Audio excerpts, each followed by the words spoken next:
Hello everyone, good morning. Welcome back to my channel. ఈరోజు video అయితే ఈజీగా, క్విక్గా, ఫాస్ట్గా ఏదైనా రెసిపీ కావాలి అనుకుంటే అది ఇదే. నాకు తెలిసి ఈ ఫ్రై అయితే ఎవరికి ఇష్టం ఉండకుండా ఉండదు, అందరికీ నచ్చుతుంది. ఇది అదే ఎగ్ ఫ్రై. ఈ ఎగ్ ఫ్రైని కొంతమంది ఆనియన్స్ లేకుండా కూడా చేసుకుంటారు. నేను ఇప్పుడు ఆనియన్ వేసి ఫ్రై చేస్తున్నాను. ఇలా కూడా చేయొచ్చు, ఇంకో మెథడ్ కూడా చేస్తాను. ఇప్పుడు ప్రస్తుతానికైతే ఒక మెథడ్లో చేస్తున్నాను. ముందుగా స్టవ్ వెలిగించి దానిపైన కడాయి పెట్టి, కడాయి హీట్ అయిన తర్వాత దాంట్లో కొంచెం ఆయిల్ వేసి, నేను ఒక 3 eggs తీసుకున్నానండి. 3 eggs దాంట్లో పగలగొట్టి ఫ్రై చేసుకున్నాను. కడాయిలో కొంచెం ఫ్రై చేసిన తర్వాత ఆ ఎగ్ని తీసి పక్కన పెట్టేసి, కడాయిలో మళ్ళీ కడాయి పెట్టుకొని, కడాయిలో కొంచెం ఆయిల్ వేసుకొని, అందులో సన్నగా తరిగి పెట్టుకున్న ఒక 2 ఆనియన్స్ని వేసుకోవాలి. ఆనియన్స్ తొందరగా ఫ్రై అవ్వాలి అనుకుంటే చిన్న చిట్కా అండి, కొంచెం సాల్ట్ వేస్తే అది తొందరగా ఫ్రై అయిపోతుంది.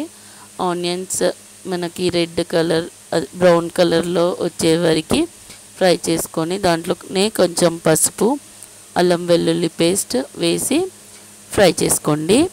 అది గోల్డెన్ బ్రౌన్ వచ్చిన తర్వాత మనం ముందుగా ఫ్రై చేసుకున్న ఎగ్ మిశ్రమం ఉంది కదా, ఆ ఎగ్ని తీసుకొని ఆనియన్లో వేసి కొంచెం ఫ్రై అయిన తర్వాత దాంట్లోనే కొంచెం కారం వేసుకోండి. కారం వేసుకొని ఒక 2-3 minutes కుక్ చేసుకున్న తర్వాత దాంట్లో కొంచెం గరం మసాలా, సాజీరా వేసి కొద్దిగా ఫ్రై చేసుకోవాలి.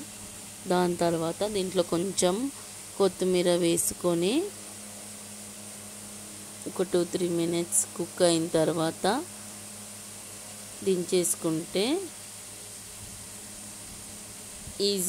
ఈజీగా, క్విక్గా మనం రెడీ చేసుకున్న ఎగ్ ఫ్రై రెడీ అయిపోతుంది.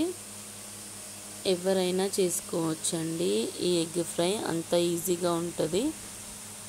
కొంతమంది ఏమో ఆనియన్స్ ఫ్రై చేసి దాంట్లోనే ఎగ్ పగలగొట్టి వేస్తారు. అలా వేస్తే స్మెల్ వస్తుందనేసి ముందుగా ఎగ్ ఫ్రై చేసి దాంట్లో అది పక్కన పెట్టిన తర్వాతనే ఆనియన్ ఫ్రై చేసి ఆ ఎగ్ని, ఫ్రై చేసిన ఎగ్ని ఆనియన్లో వేసి కర్రీలాగా వండుతారు, స్మెల్ రాకుండా ఉండడానికి. కొంతమంది ఏమో కొన్ని వాటర్ వేసి వండుకుంటారు, ఆనియన్ ఉడకడానికి అన్నమాట. అలా కూడా చేసుకుంటారు. నేనైతే ఇలా చేశాను. ఎలా ఉందో కామెంట్ బాక్స్లో కామెంట్ చేయండి.